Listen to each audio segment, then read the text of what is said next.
Hey VC, it's Alexander from Wax and Wine, and I'm back with the Vinyl Tag 2026. This edition has been brought to us in the vinyl community by none other than David Atkinson. So no time to waste, I am shooting for the fastest vinyl tag in 2026 history. 1. Show your best vinyl or other format musical purchase of 2025. Without a doubt, Mr. Nick Drake's Pink Moon. Boom, an original, off-island, a Los Angeles pressing. Didn't venture far for this, did not remove limbs to acquire it. It is very clean, and it is a record I never thought I would own. Number 2, share your favorite live musical experience of 2025. My runner-up is a Canadian band called Ducks Limited. Those guys brought so much energy. They have some catchy power pop tracks. They are absolutely terrific. I thought they were amazing. I saw them in Highland Park. But the winner, none other than Mr. Vincent Neil Emerson. Saw him in March at the Troubadour here in West Hollywood. Guy is absolutely killer. Also brought a lot of energy. Number 3, your vinyl record collection in 10 years' time. Is it bigger, smaller, or about the same? Explain why. Okay, mine is probably the same because as I get rid of records, more records come in. As my musical tastes change, something fills the void and I part with something else. It's just kind of a living, breathing thing. It's very luxurious to have all this classical, jazz, funk, because I'm not always in the mood for every kind of thing, but it's nice to have it when you are jonesing for something. And we all know, this is why we're here watching these videos, it's a very intentional listen. Number 4, you move into a new home. You play one record turned up to 11 to announce your arrival. Well, I'm sure my neighbors are going to be fans of third wave ska like me, so there could be no better choice than the impression that I get from the Mighty Mighty Bosstones. But alas, every vinyl tag I come up against the same rub, which is I don't always have the records I want to show you. So let's just show you my favorite record from them. Don't know how to party, but still. And then the other one that I wanted to do was Feel the Pain by Dinosaur Jr., but again, another record I do not have. So, boom, an original Where You Been, Dinosaur Jr. Okay, 5, show 2 albums, one each of your favorite male and female singers. Why these 2? I'm gonna do a quick runner-up. No one does it better than this guy. Nat King Cole, just one of the prettiest voices, just beautiful delivery, great phrasing. So beautiful, in fact, for all my Mexican and Spanish friends. This guy has one of the most terrible Spanish accents you could possibly have, and yet it still melts you. It's absolutely beautiful. That is truly one of my favorite albums I own. This is not a very expensive record. I do encourage you to go out and buy it. If you're a cocktailing kind of person, that would be a great spin for a party. But who are the real winners? Can do no wrong if you're Curtis Mayfield. In fact, I was kind of in the fields the other day and I just put one of his records on just so I could hear it. But yes, it was the Impressions, but still, Curtis is absolutely legendary. And then the other one, the Queen, Aretha Franklin. She is the best. So much so that for live albums, although I'm not the biggest fan, I don't hate them by any means. Her live albums are so freaking cool, dude. She brings so much energy, and it just makes me that much more sad that I never got a chance to see her. All right. Number 6, we like to have fun here. Show your 3 top soul dance records. So I guess I could have gone more the soul route because I'm not really a dancer. But if I had to move the tail, boom. Who else is going to get me to move it except for Sly? Good heavens. That is some fun, upbeat music. How about Prince? That's soulful.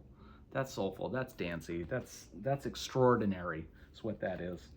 And then, come on, this guy could move. Michael Jackson. 7, a real stinker. Nominate a track you hate from an album you love. So this is more about an album I love. I'm not filled with hate. Everclear. So much for the afterglow. I'm such a fan.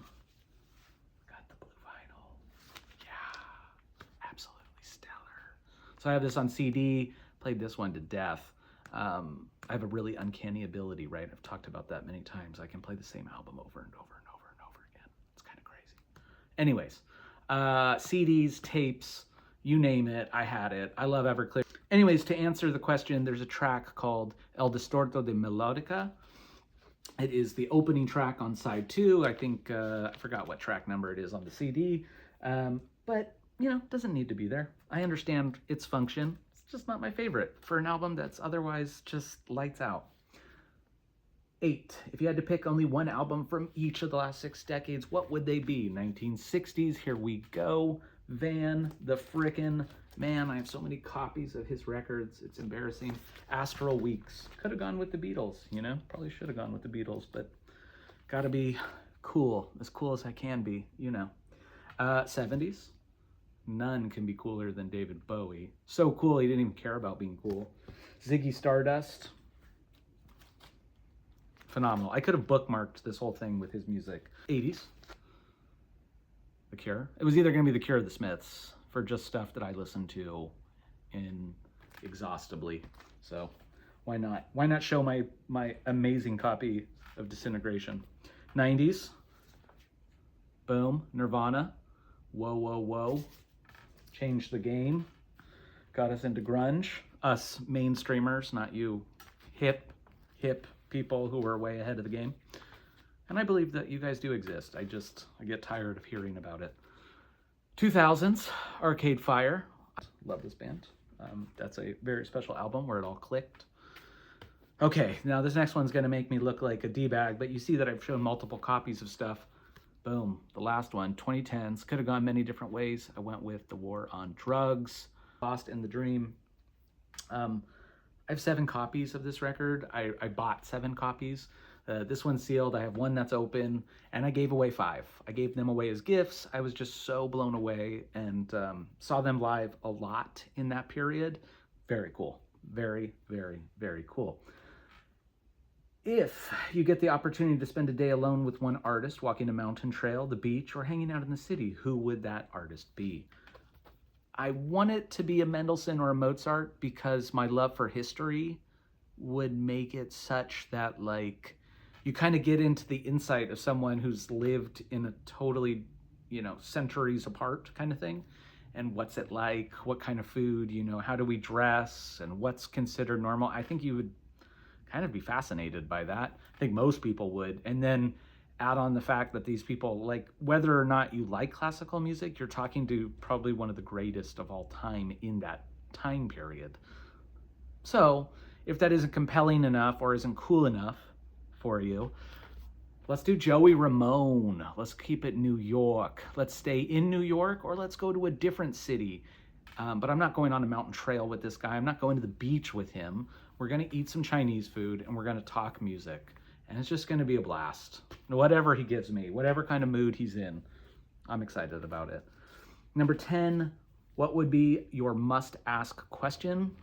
I don't know. I didn't really think about that too much. I just would be so excited to hang out with some artist that I really kind of didn't revere, but like love in a weird way.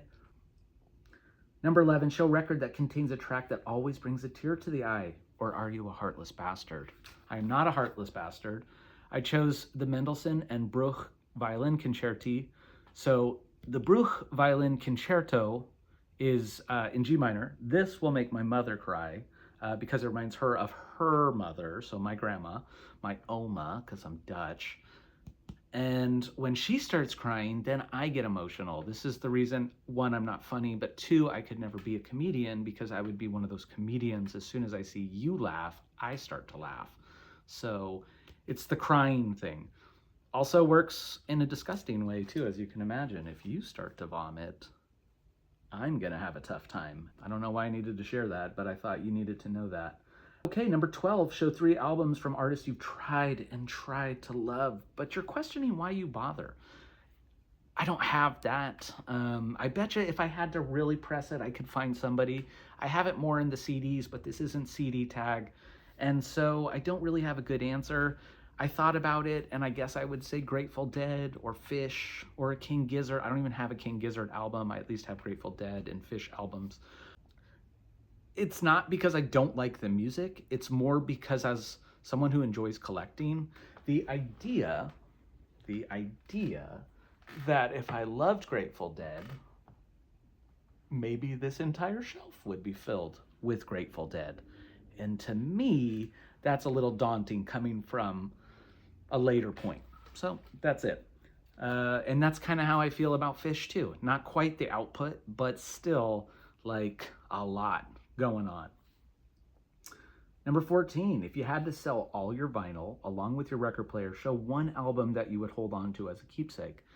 I would probably show an album that someone gave me. I have a few of those. Not as many as you might think, but probably like 5 albums that people have given me.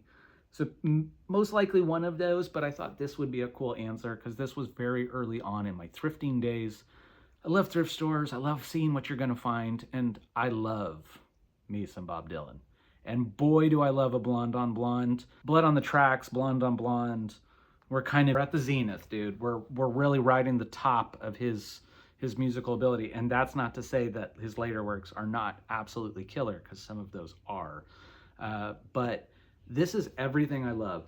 I love that I've got this effing Goodwill sticker that I tried so hard. I paid $1.99 for this. I love that I somehow, like I didn't even know about this, about her being in there. Claudia Cardinale, I forgot who that is. And I love that it's a mono, so it kind of like, it was like winning the lottery. I mean, it's not in great shape, let's not kid ourselves. But I love that all of it connects, all the nerddom and everything else, and it happens to be an artist I love. So I think it's very true representation of stuff that I like. So hopefully that felt good to you, because it felt right to me. Number 15, discuss your VC highlight of 2025. That's a video, link to it, but could be a meetup or some event. So I would probably link to a video, but I don't really think there was anything really crazy. I had some awesome digs. I would say actually just watching other people and finding some of the records that they had talked about. So John, the Digital Gramophone, I generally will not take notes, but pay attention to what he's recommending, and he does a really good job. The Vinyl Douche sometimes is like kind of too heavy into indie, too obscure rather, and so it gets hard for me to kind of follow down the line. It's like too much like little rabbit holes. And guys like John, the 6-inch pianist, I think also does a really remarkable job of highlighting a lot of music that I happen to be into. So that would be my highlight, is finding records that they had talked about. 16, name your favorite musical biopic if you have one. Boom. Amadeus, F. Murray Abrams. Absolutely stellar performance. The gentleman who plays Mr. Mozart also does an incredible job. I don't know why I'm forgetting his name. It's Jeffrey something. I don't know. I was hoping I could see it. Yeah, I love it. Number 17, give 3 reasons why jazz matters and show a favorite album. Jazz matters for so many reasons. 1, it is absolutely another language in music, and I think it's always important to develop another language. 2, I would say the improvisation that is brought to it is fantastic. And 3, maybe jazz drumming or jazz percussion, because piano technically is percussion. So I just thought I would show Oscar Peterson because I love Oscar, and my absolute favorite record, Moanin', Mr. Art Blakey. And how about Red Garland? Let's round it out. Boom. And yeah, that's some OG on Prestige. Still looking for an OG of Art Blakey. Number 18, you're an innocent man or woman on death row. They give you one last musical request. What do you ask for? Blue Moon by the Marcells. I need something catchy. I need something fast. Let's get this thing over with, but let's go out in a real joyous, tight little moment, dude. Doo-wop and oldies makes my heart sing. It feels so good. Definitely Blue Moon. Feels good. Sell your favorite artist to a new listener. Show one essential album and explain why. Definitely didn't read the second part of that question. I just picked an album at random, but it is not as random as it may seem. I'm picking Built to Spill. Initially, I wanted My Morning Jacket, but I thought, you know, that's a tough sell to kind of get you guys onto some country indie rock, at least how they started out of Louisville. So I picked a band from Idaho, from Boise. That is Built to Spill. That is with Mr. Doug March as kind of your heartbeat of that band. This was my first record I ever heard, Ancient Melodies of the Future. Strange. That song really kind of took me in. So I guess there's some psychedelic kind of fuzzed out feeling you get from that music, in addition to really catchy songwriting, really fun, simple lyrics, but poignant, and then good guitar jamming.